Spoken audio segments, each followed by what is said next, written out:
Imagina só, tu tá lá, feliz! Tem tempo pra estudar e ainda descansar um monte. Pode ter um sono regulado, não precisa acordar cedo, pode viver tua vida conforme o fluxo e prosperar, correto? Aí do nada, pá! Acabou. Supondo que você tinha, sei lá, 16 horas livres, né? Que tem que dormir, obviamente. Aí chega alguém batendo na sua porta assim, ó.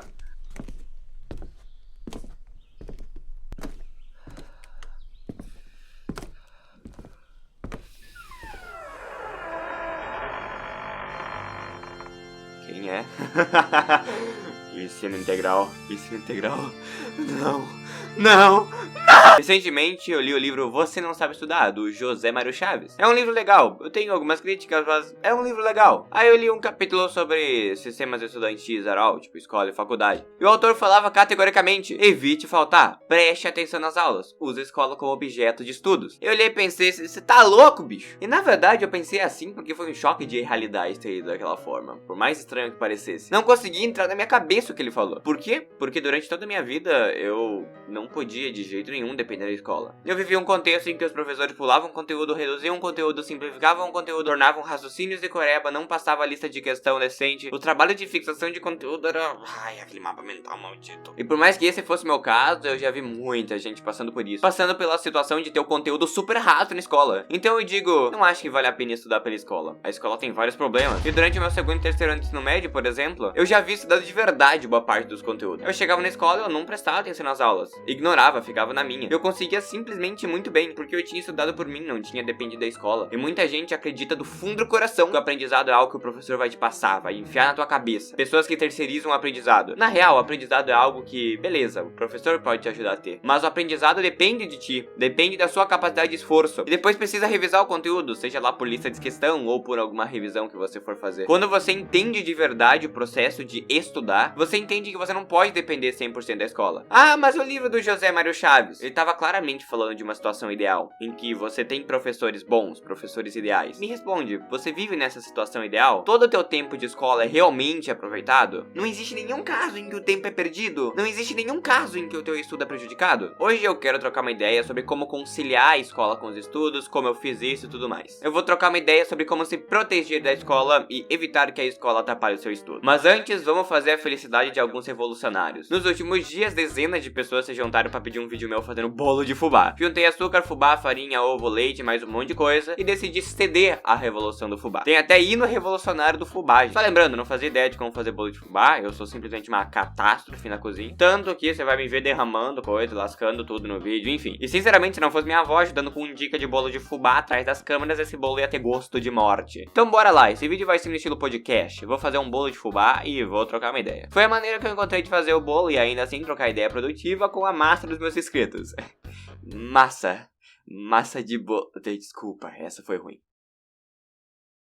Enquanto eu meto os ingredientes no liquidificador, bora começar a nossa troca de ideia, valeu? Eu tenho que considerar que as pessoas que estão vendo esse vídeo se separam em vários grupos. Alguns têm a tarde toda livre durante todos os dias da semana e outros, infelizmente, vão ter ensino integral, vão ter que perder um pouco mais de tempo na escola. A primeira coisa que eu quero falar logo de cara é cuida de você, pelo amor de Deus, velho. Às vezes as aulas começam muito cedo pra algumas pessoas. E gente, se esse for teu caso, não menospreze o sono. Se você precisa acordar cedo, durma cedo pra ter um bom tempo de sono, tá? O sono influencia negativamente a tomada de decisão, capacidade de foco, capacidade atencional, controle emocional, produtividade, mais uma penca de coisa. Antes de qualquer coisa, por favor, arruma o teu sono, tá? Atividade física pode ser uma via de mão dupla, o sono pode ajudar a atividade física pode adiar o sono, a alimentação nem se fala, mas sério, arruma teu sono. Ah, mas eu não consigo dormir cedo, não tenho como. Cara, dá o teu melhor pra conseguir o máximo de sono que der, tá? Não fui eu quem criou as regras do jogo biológico. A ciência prova claramente que o sono importa muito, ele vai ser determinante pra você conseguir uma rotina boa. Eu mesmo, quando dormia mal, eu virava um macaco, um chimpanzé, eu fazia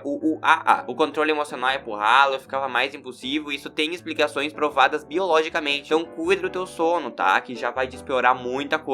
Recomendo que vocês leiam O Porquê Nós Dormimos, o livro do Matt Walker, tá na descrição, você pode encontrar facilmente, comprando pelo meu link você me ajuda, valeu? Não menospreze o teu sono. Agora bora supor que você quer estudar. E a escola não te dá tempo. Eu vou fazer uma pergunta pra você. Será que você realmente não tem tempo livre pra estudar? Se você tiver 2 horas que seja pra estudar, será que realmente não dá de aproveitar esse tempo? Será que não dá de aproveitar se você tiver 30 minutinhos de estudo? Fazer alguma coisinha, sabe? Eu, particularmente, eu tinha a tarde inteira pra estudar e eu dei sorte nesse sentido. Eu chegava em casa meio-dia e pouco e já era 13 horas, tava indo estudar. Aí ficava até umas 19 horas porque eu tinha tempo. Existiam vezes em que eu ia produzir conteúdo pro canal e eu fazia um pouco menos. Então eu fazia das 1 da tarde até umas 4, até umas 5 da tarde. Então dava umas 3, 4 sessões de estudo de 50 minutos cada, como eu comumente fazia. Eu não peguei o ensino médio com carga horária maior. E com base no meu tempo, com base no tempo que eu tinha, seguindo meu mantra de não vou estender o tempo de estudo para a noite, porque não me fazia bem, eu tentava encontrar o melhor tempo que dava, tá ligado? Agora, te pergunto, será que você tem esse tempo? Será que você tem algum tempo que você pode utilizar? Cada um vai ter a sua realidade. Tô fazendo essa pergunta pra ver como você pode encarar a sua realidade. Eu não posso generalizar porque cada pessoa tem uma rotina diferente da outra. Mas eu particularmente também dava jeito de otimizar o meu tempo. Eu tentava avançar no meu estudo em períodos sem estudo. Essa vai ser a parte mais importante do vídeo e meio que vai ser o núcleo, tá? A esse ponto eu já devo ter começado a mexer o bolo. Não sei em que parte eu tô. Talvez eu ainda esteja colocando as coisas no liquidificador. Eu sempre tinha uns 20 a 30 minutos de ônibus pra chegar na escola, tá? E talvez esse tenha sido o meu maior segredo pra conseguir utilizar melhor o meu tempo. Eu tinha tempo no ônibus. Eu tinha um tempo livre, ocioso. E o que eu ia fazer nesse tempo? Ficar olhando a janela e ouvindo música? Na maioria dos casos eu tentava encaixar 2 coisas. Ou leitura ou revisão. Nos dias em que eu fazia leitura, geralmente eu pegava um livro que eu gostava. Um livro que, sei lá, eu ia curtir. No segundo ano de ensino médio, por exemplo, eu lia livros que eu achava divertido, como Por que Zebras Não Têm Úlcera, do Robert Sapolsky, que sinceramente é o melhor livro científico que eu já li na minha vida. O Robert Sapolsky é maravilhoso. No terceiro ano do ensino médio, na verdade, eu peguei várias leituras obrigatórias do vestibular pra ler, tá? Então meio que eu já ia otimizando o meu tempo de leitura, eu não tinha que gastar mais tempo pra ler as leituras obrigatórias. Mas por vezes eu também revisava conteúdo. Eu tinha o Anki, um aplicativo de revisão com flashcard, e aparecia a perguntinha, você tinha que responder a pergunta logo na hora, você clicava e já te dava a resposta. Normalmente quando eu tinha que desenvolver alguma coisa, talvez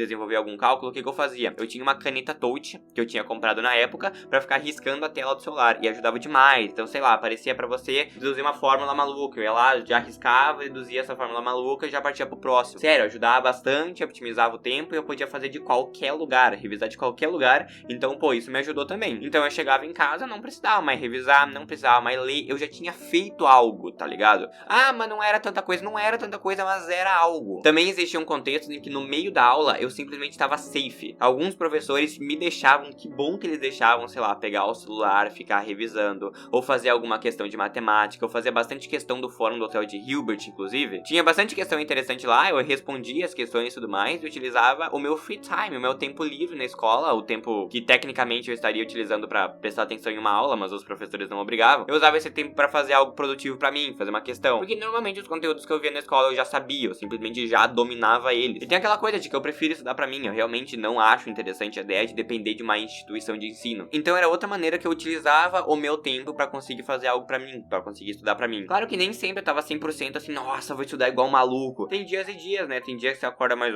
tem dias que é mais... Então não dá de analisar de que todo dia eu estudava muito e lia muito. Não, não era assim, tá? By the way, agora provavelmente eu devo estar mexendo o bolo de fubá, né? Não sei, eu não tenho uma noção de como eu vou fazer a edição. A massa tá ficando rígida até demais. Minha avó recomendou jogar um pouco mais de leite. E foi assim que a gente prosseguiu, viu? Ah, mas a minha escola não deixa ficar com o celular, meu, de boas. Pra você que estuda pra UBMAP, por exemplo, você pode imprimir algumas provas. Pra galera que faz Enem, FUVEST, eu tô ligado que na Amazon algumas pessoas montam apostilas de provas antigas. Então pega as provas antigas e junta tudo em um livrão e eles vendem, tá? Eu, sinceramente, achava muito interessante. Eu tinha alguma dessas apostilas, porque realmente ajudava demais. Tinha bastante prova pra você fazer. Galera que foca pra militares deve ter também. Não sei se tem pra UBMAP, tá? Vou deixar no fixado algumas opções, tá? Pra algumas provas específicas. Se você for comprar pelo meu link, vai me dar uma baita de uma ajuda, valeu? Então tem várias opções de como você encaixar nesse tempo um tempo de estudo. Essas são as maneiras com que eu desenvolvi. Agora, como você vai desenvolver, eu não sei. Porque, como eu disse, cada pessoa tem uma rotina diferente. Então, sei lá, talvez a tua escola seja um pouco mais rígida, um pouco menos rígida, um pouco mais chata, um pouco menos chata. E outra coisa que eu fazia, esse vai ser o pior exemplo, tire sua mãe da sala. Às vezes eu faltava na escola pra ficar em casa estudando. Sim, o Nerdola, que tem um canal de estudo, fala sobre educação, é apaixonado apaixonado pelo aprendizado, faltava na escola e faltava com gosto. Quando eu faltava, fazia live, estudando igual um maluco, ia de manhã até de tarde fazendo live. Tem live que você vai procurar, você vai ter tipo 12 horas de live, só eu estudando, tá ligado? Com algumas pausas, obviamente, né? Agora, se tu for faltar na escola pra ficar em casa estudando, vai ter que ter muito cuidado, obviamente, né? Porque se você exagerar, lascou, pensa só reprovar por falta, aí ferrou. Aí é um ano a mais perdendo tempo na escola, tá ligado? Então, pô, se tu for fazer isso, tenta dar uma maneirada até eu sou o pior exemplo possível pra ser seguido, mas sinceramente eu acho que às vezes é necessário, tá? Por exemplo, antes de fazer o vestibular, eu tava com bastante falta em física, não podia mais faltar, eu cheguei e pensei, eu vou faltar, tô nem aí. E eu simplesmente decidi ficar em casa. Nesses últimos dias, arrumei o meu sono, tentei controlar minha ansiedade, tentei ao máximo estar o mais bem possível pra fazer a prova. E sinceramente, hoje eu agradeço por ter faltado, não deu problema. E eu pude me preparar mais pra prova que era mais importante que eu tinha até então. Sim, consegui uma ótima pontuação no vestibular, o que foi muito massa. E consegui passar na graduação, tá? Mas lembrando, eu não posso de jeito nenhum te dizer o que fazer, tá? Eu tô falando como eu fazia e como eu conseguia conciliar. Eu tinha muito mais tempo que muita gente que tá aqui no vídeo. Mas e aí? Você pode escolher reclamar ou pode tentar fazer algo a respeito. Você obviamente não vai ter controle de tudo na sua vida. E a escola é obrigatória, o ensino é obrigatório. Mas o que você pode fazer é, apesar disso, tentar amenizar os danos. Se a escola prejudica você em algum sentido, você pode tentar evitar com que ela prejudique, tá ligado? Eu não posso te dar um método mágico. Você mesmo tem que direcionar os seus esforços pra tentar mediar a situação de modo que você consiga aproveitar o teu tempo, tá? Você tem que ativamente pensar, olha só, tô fazendo isso aqui tá me prejudicando, se eu fizer isso aqui vai ser melhor. Você tenta fazer isso daí, você vê se vai ser melhor, sabe? É sobre tentativa e falha, meu. Você tem um objetivo, você, sei lá, quer uma medalha no BMAP, você quer uma aprovação no vestibular, uma aprovação no concurso, seja lá o que você for querer, meu, vai ter que fazer sacrifícios em alguns contextos, tá ligado? E tem coisas que você não muda, não. Enfim, eu acredito que nesse ponto do vídeo, o bolo já deve ter ficado pronto, e enquanto isso, vou pedir pra você comentar aqui embaixo como tá a tua rotina e tudo mais, como tá desenrolando. Sei que tem o povo que vai começar logo no comecinho de fevereiro, infelizmente. Alguns no final de janeiro, meus pêsames pra vocês. Mas deve ter gente que vai começar lá pelo fim da primeira quinzena, eu não faço ideia. Enfim, o bolo ficou pronto, acabei de tirar do forno e ele tem uns buraquinhos estranhos por causa do tal do teste do palitinho, que eu não fiz com um palito, eu fiz com uma faca. Agora, restava apenas dar um jeito de comer isso aqui. Depois de dar a primeira mordida, eu comecei a ver gnomos e pôneis mágicos, mas nada fora do normal, né? Agora, só o tempo vai dizer se eu efetivamente vou sobreviver a esse bolo. Não ficou ruim, tá? Mas eu não sou muito fã de bolo, não curto muito coisas com açúcar, então, enfim. Saiu isso aqui, gente. O que vocês acharam disso, revolucionários? Era o que vocês buscavam? Um bolo de fubá, cá está ele, tá? Eu acho que o que eu tinha pra falar é isso. O vídeo de hoje vai ficando por aqui. Eu espero que vocês tenham gostado. Muito obrigado por terem assistido até aqui, valeu? E vejo vocês algum outro dia. Beijinhos.